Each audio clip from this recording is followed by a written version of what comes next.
Gravitation chapter का JEE main का एक दूसरा क्वेश्चन कैविटी वाला है।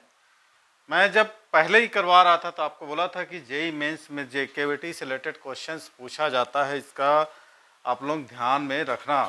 क्वेश्चन ने पूछा भी गया है, हो सकता है कि फिर से पूछ दे, इसको रिपीट कर दे। तो क्वेश्चन पढ़ते हैं, इसको सॉल्व करते हैं। काफ़ी आसान क्वेश्चन है। बोलता है कि स्मॉल पॉइंट एट मास एम, पॉइंट मास है ना, place at a distance 2r, यहाँ से यहाँ तक सेंटर ओ से इसका डिस्टेंस 2r है, from the centre of a big uniform solid sphere of mass m and radius इसकी कितनी है, r है। The gravitational force on m due to m is f1, spherical part on radius r/3 is removed from the big sphere. माने कि इस part की radius कितनी है, ये r/3 है, ये यहाँ से यहाँ तक r/3 है, इसको हम काट कर निकाला गया है। Radius R removed from the big sphere shown in the figure and the gravitational force on m due to remaining part. माने पूरे पार्ट से इसको काट कर बचा निकाल दिए हैं, तो उसमें रिमेनिंग पार्ट का फोर्स कितना है, F2 है। Force on m due to remaining part m is force भी F2, the value of F1, F2 की वैल्यू पार्ट करना है, ठीक है। तो सबसे पहले हम क्या करते हैं, देखते हैं। इसमें वही एक कैविटी वाला क्वेश्चन है, तो इसमें जो कॉन्सेप्ट लगेगा वो कॉन्सेप्ट आप लोगों को ध्यान रखना है, बाकी क्वेश्चन में आपको आसान हो जाएगा।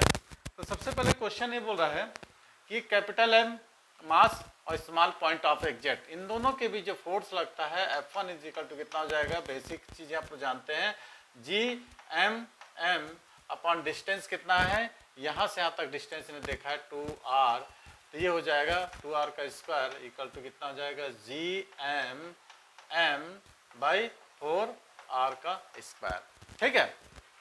अब देखिए क्वेश्चंस में ये कह रहा है कि यहाँ से यहाँ तक का, ये O से M तक का डिस्टेंस हमने को 2r दिया है, यहाँ पर लिख देते हैं OP इज इक्वल टू कितना है, 2r।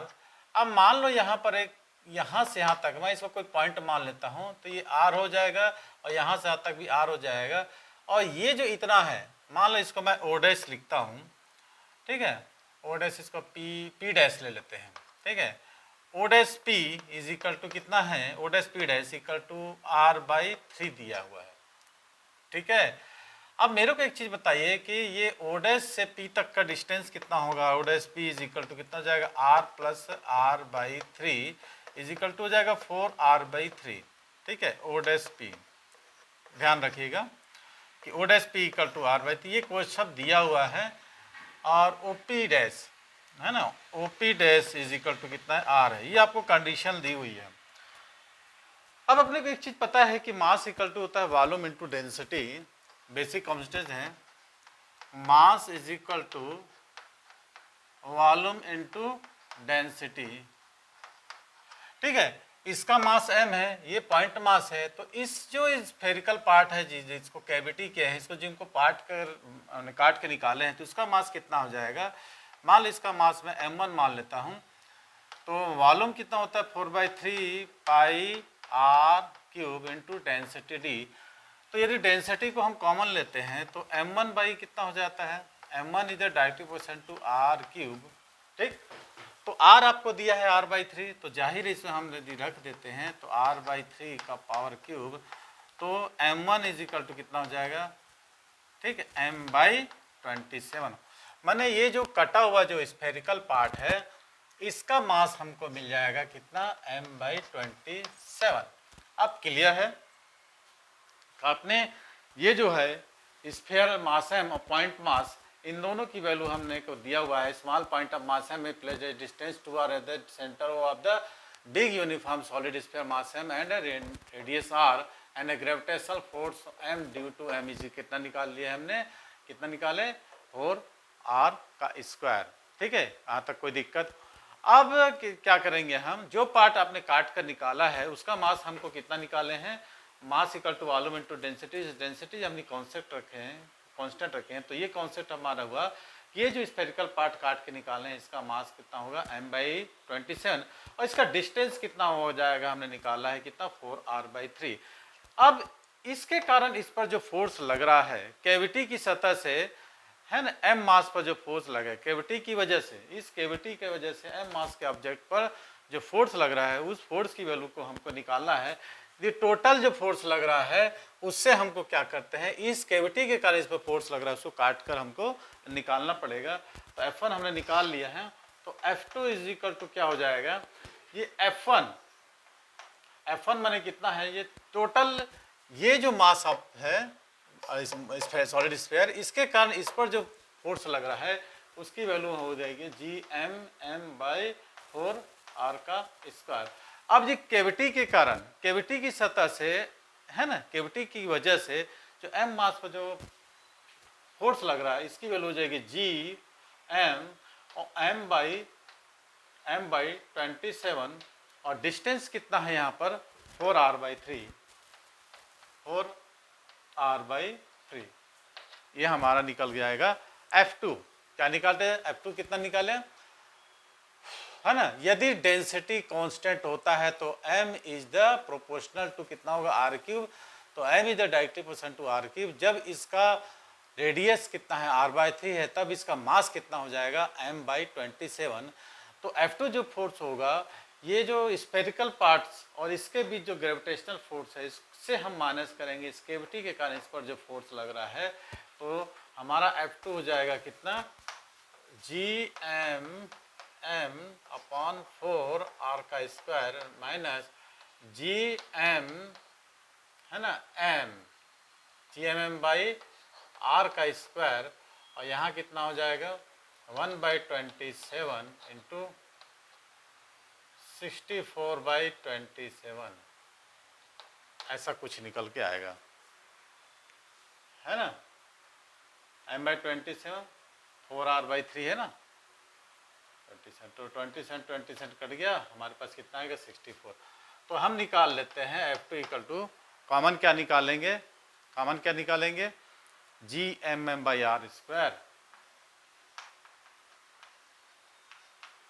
और क्या बचेगा हमारे पास दिख रहा है 1/4 माइनस 1/48 बचेगा ना।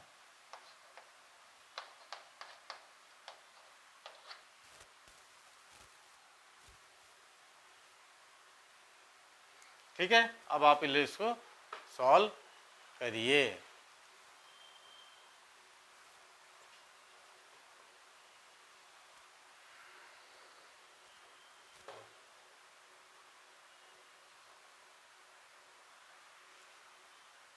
ठीक है, सॉल्व करते हैं। तो Gm/r स्क्वायर, इसको मल्टीप्लिकेशन करेंगे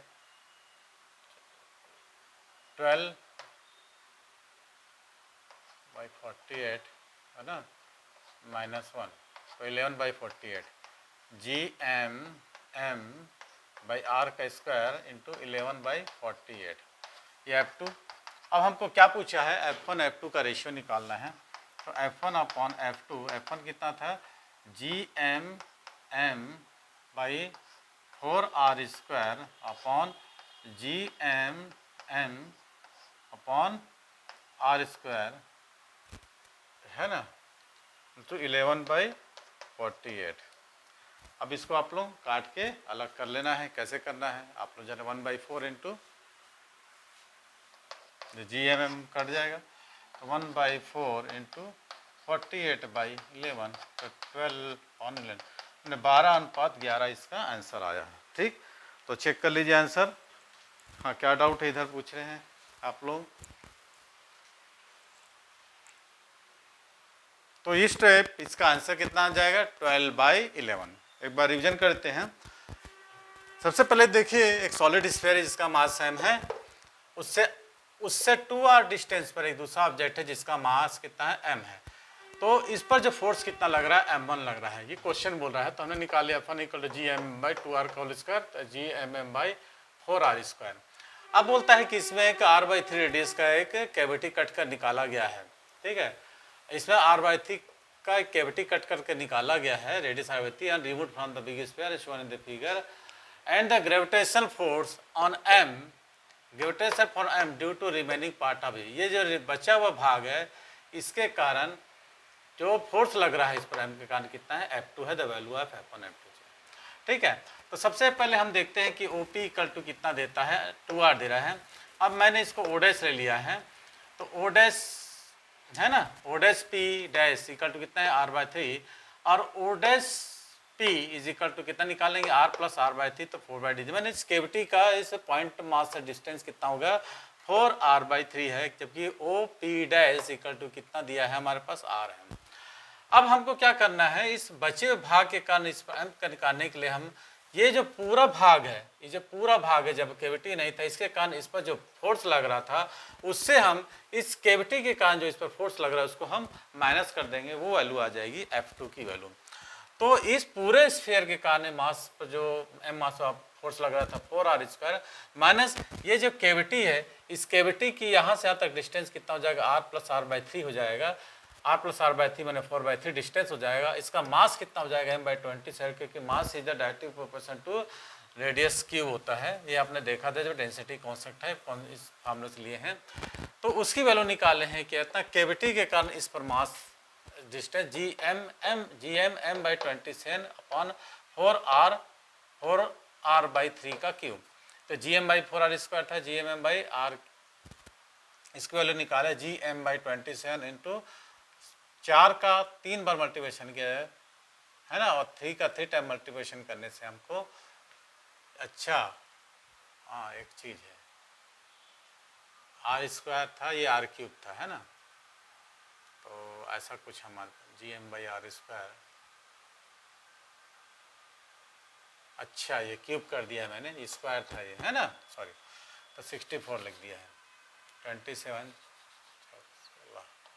16/9 होगा ऐसा कुछ, 16/9, तो ये कितना हो जाएगा 48, लिख मैंने सही दिया है, 1/27 इंटू 9/16 ऐसा कुछ हो जाएगा, तो 48 आ जा रहा है। तो ये आ गया, हमको इसको निकाले, दोनों को डिवाइड कर दिए। मैंने जो ये F1 था gm/r², F2 हमारा निकला कितना 11/40 एंड gm/r², दोनों को काट पीट के तो 12/11 रेशियो था। ये था क्वेश्चन। तो क्वेश्चन समझ में आया तो लाइक करना है, दोस्तों के साथ शेयर करना है, और ऐसे ही और question JEE mains advance physics और मैथ्स रिलेटेड आप मेरे चैनल को लाइक कर दीजिए, सब्सक्राइब कर दीजिए नए हैं तो। यदि आप पुराने हैं स्टूडेंट्स या फिर टॉपर में हैं तो कमेंट में बताइए, आपको जो समझ में नहीं आ रहा है उसका मैं हर कमेंट का आप लोगों को जवाब दूंगा। थैंक्स फॉर वाचिंग, आज के लिए इतना ही, मिलते हैं और ऐसी attractive video JEE mains advance NEET selection. Thanks for watching.